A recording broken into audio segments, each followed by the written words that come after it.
매일 아침 꼭 챙겨야 할 뉴스 딱 3개만 골라서 깊게 들여다봅니다. 뉴스 세계 시간인데요. 오마이뉴스의 곽우신 기자 모셨습니다. 어서 오세요. 네, 안녕하세요. 그리고 박지훈 변호사 모셨습니다. 어서 오세요. 안녕하십니까. 네, 자 오늘 첫 소식 가볼까요? 네, 검찰이 결국 이재용 삼성전자 부회장을 다시 법정에 세우기로 했습니다. 서울중앙지방검찰청 경제범죄 형사부는 이 삼성의 경영권 불법 승계 의혹 사건의 수사 결과를 발표를 하면서 이재용 부회장을 비롯한 삼성그룹 핵심 관련자 11명을 재판에 넘겼습니다.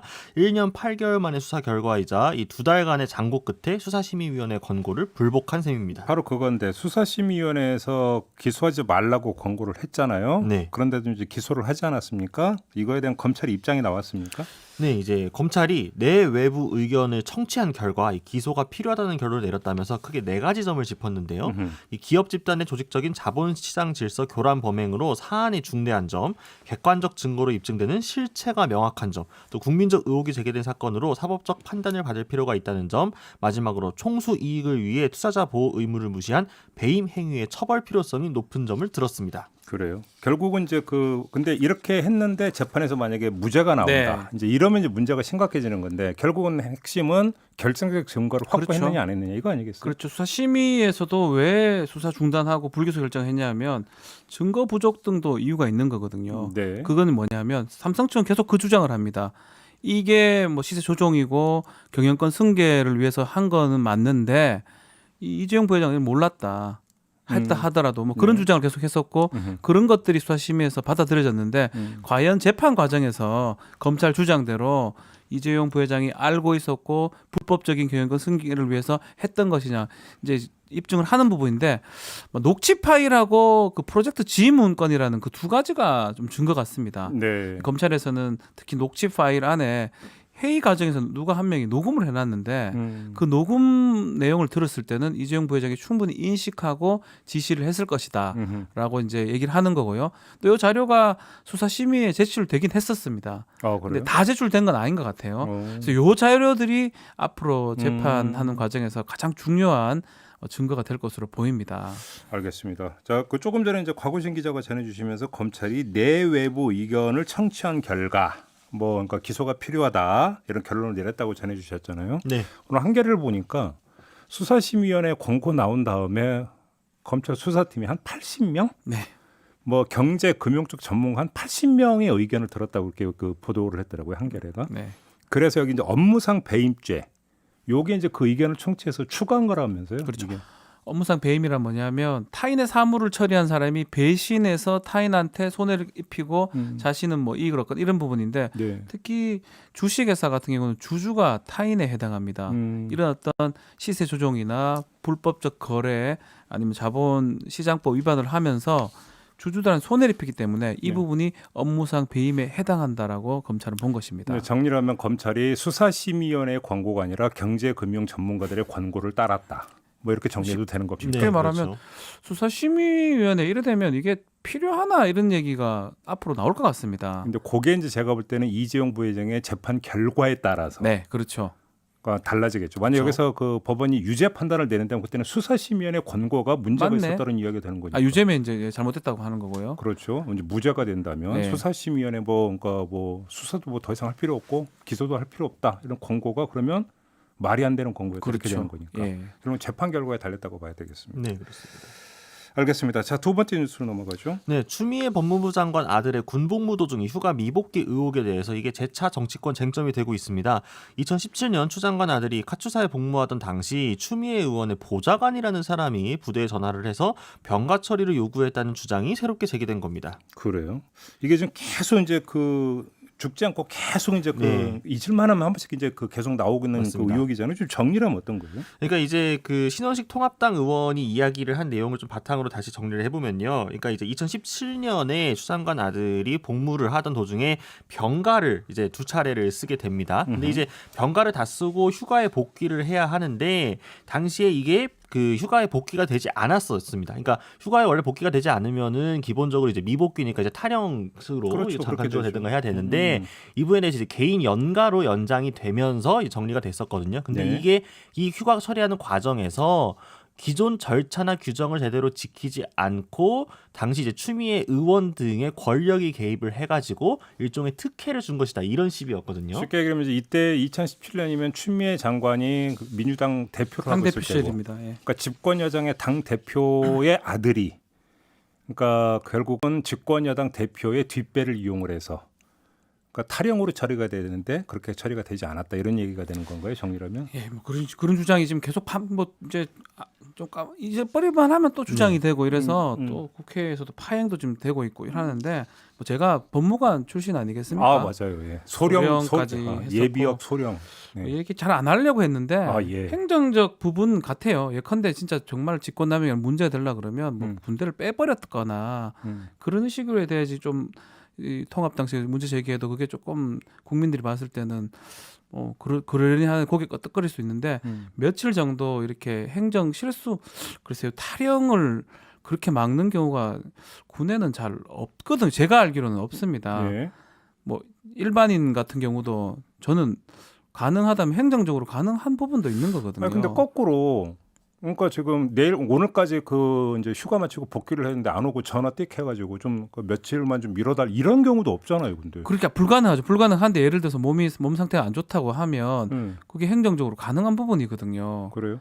그게 어떻게 진행됐는지 그 얘기를 계속적으로 똑같은 얘기를 반복하고 근데 있는 이제 부분은 그동안 나왔던 의혹을 보니까 정말로 몸이 아팠는지도 사실은 의혹 대상이라는 얘기잖아요. 그렇죠. 그죠? 뭐 그때 지배했었다 뭐 이런 거 지금 의혹도 나온 바가 있잖아요. 뭐 실제로 병원에 아팠는지 병가는 과도하게 쓴 게 아닌 건지 절차는 제대로 지켜진 건지 뭐 이제 다른 일반 병사들하고 비교가 되면서 이야기들이 많이 나왔던 건데요. 그렇죠. 그러니까 이번에 이제 신원식 의원이 새롭게 그 제기를 했던 내용은 이 과정에서 추미애 의원의 보좌관이라고 본인을 밝힌 사람이 전화를 해서 군 관계자에게, 그래서 이 사람이 분명히 전화를 받고 상관에게 보고를 했더니 아니 병가로는 어려우니까 개인 연가로 처리를 하라라고 지시를 받고 그렇게 했다. 그리고 이 내용을 실제 검찰에 가서 관계자 진술을 했다라는 게 이제 새롭게 제기된 내용이었고요. 근데 바로 거기서 이제 이게 지금 수사하고 있는 게 서울 동부지검인데 네. 서울 동부지검 쪽에서는 그런 진술을 받은 바 없다고 또 했다면서요. 네, 그렇습니다. 서울 동부지검은 이 병가 연장을 요청했던 사실에 대해서 부대 관계자의 진술은 없었다라고 이야기를 했습니다. 설사 부대 관계자 그 보좌관이 전화 왔다 하더라도 부대 관계자는 본인한테 확인을 하죠.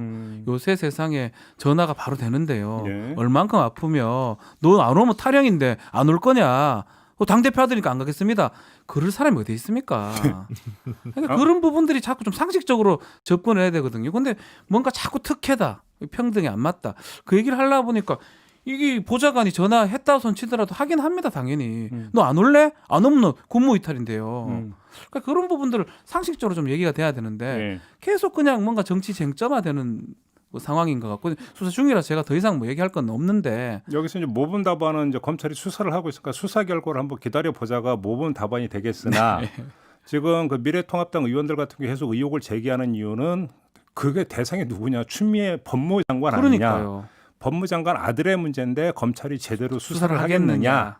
그 얘기 막 하려고 하는 이거잖아요. 거죠. 그렇게 네, 하려고 그렇죠. 하는 거죠. 네, 어제 법사위에서도 그 문제 때문에 결국 현안 질의를 하느냐 마느냐를 가지고 파행을 빚게 됐고요. 네. 그러니까 이제 국방위원회에서 정경두 국방부 장관에게 관련 질의가 들어갔고 정경두 장관이 행정 조치를 완벽히 해놨어야 되는데 일부 안 된 것으로 안다. 그러면서 이 행정 절차와 관련해서는 일부 문제가 있다라는 식으로 이야기를 했습니다. 다만 이제 간부의 면담 일지 등을 보면은 이제 관련해서 기록이 되어 있다. 그러면서 이게 행정 처리에 의한 좀 미진한 거였지 실제적으로 어떤 권력이 개입한 것으로 보기 어렵다라는 취지로 답을 했는데 이 정경두 장관의 발언이 이제 그 속보로 막 전해지면서 이거를 근거 삼아 가지고 국방위를 이 발언 때문에 법사위까지 파행 상황이 되는 알겠습니다. 오늘 뭐 그 미래통합당 의원들이 그 추가 뭐 의혹 제기한다 이런 예고가 있었죠. 네, 그렇습니다. 네. 뭐 국민들께 보고를 하겠다라고 했는데요. 그러게요. 이제 그 내용을 좀 들어보고 의심의 합리성이라는 게 있는 게 아니겠습니까? 이제 그렇죠. 제기되는 의혹이 이제 어느 정도가 이게 이제 이 정도 근거를 갖고는 제기하는 의혹이니까 이건 좀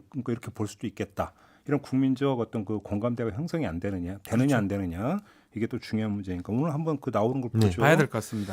자 마지막 뉴스로 넘어가죠. 네, 이 2차 재난지원금 지급 범위를 두고 이재명 경기도지사와 홍남기 경제부총리가 대립하는 모양새가 돼버렸습니다. 네. 단순히 지금 100% 지급이냐 선별이냐만의 문제가 아니라 뭐 민주당 정권의 정책 기조와 방향성에 대한 논란으로까지 번지면서 막 설전이 되었죠. 이게 철 이제 그 논란으로. 발단이 이번 이제 저희 시선 시선 인터뷰 내용에서 이제 그게 발단이 됐던 네, 거예요. 맞습니다. 여기서 30만 원씩 주는 게 50번, 100번 지급해도 응? 국가 부채 비율 100% 넘지 않는다. 바로 이 발언. 네, 50번, 맞습니다. 100번 부분요. 그렇죠. 네.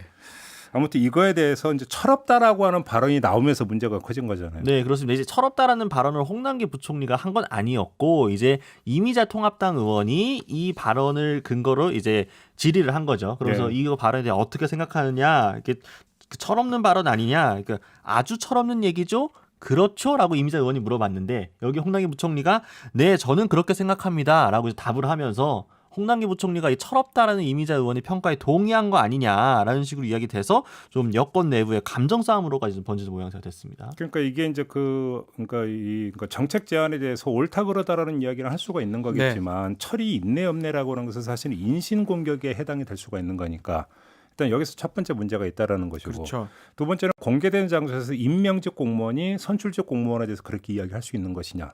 임명직 공무원이라고 해서는 대통령의 권한을 위임받아서 부분적으로 위임받아서 집행하는 사람인데 네. 그런 사람이 선출직 공무원에 대해서 이렇다 저렇다 이야기할 수 있는 것이 이 두 가지잖아요. 네, 그렇죠. 이제 뭐 사실은 홍남기 장관 같은 경우도 사실은 부총리 같은 경우도 이 선별 지급이나 안 주는 걸로 좀 원래 처음부터 원했던 사람이기 때문에 더 문제되는 것 같습니다.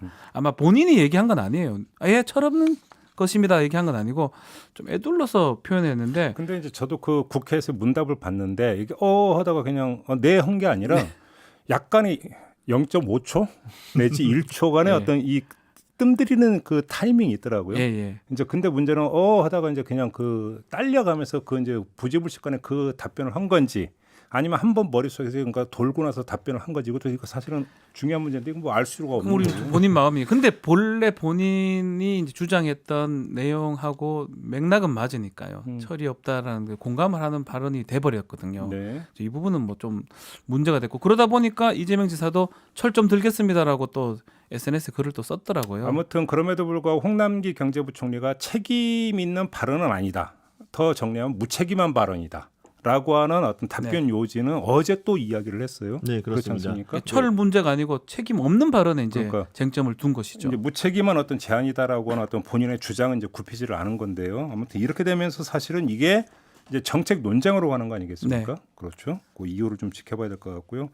이게 이제 결국은 이제 국가 재정을 어떻게 쓸 것이냐라는 문제가 가장 근본적인 문제인데 그게 이제 국가 예산하고 연결이 되는 거고 잠시 후 2부에서 내년도 예산안이 편성이 됐습니다. 기재부 2차관 모시고 이 이야기 그러니까 예산 어떻게 쓸 건지 이 이야기를 좀 한번 해보도록 물어봐야 하겠습니다. 되겠네요, 이것도. 네, 알겠습니다. 오늘 뉴스 세계는 이렇게 좀 일찍 끝내도록 하겠습니다. 두 분 수고하셨습니다. 감사합니다.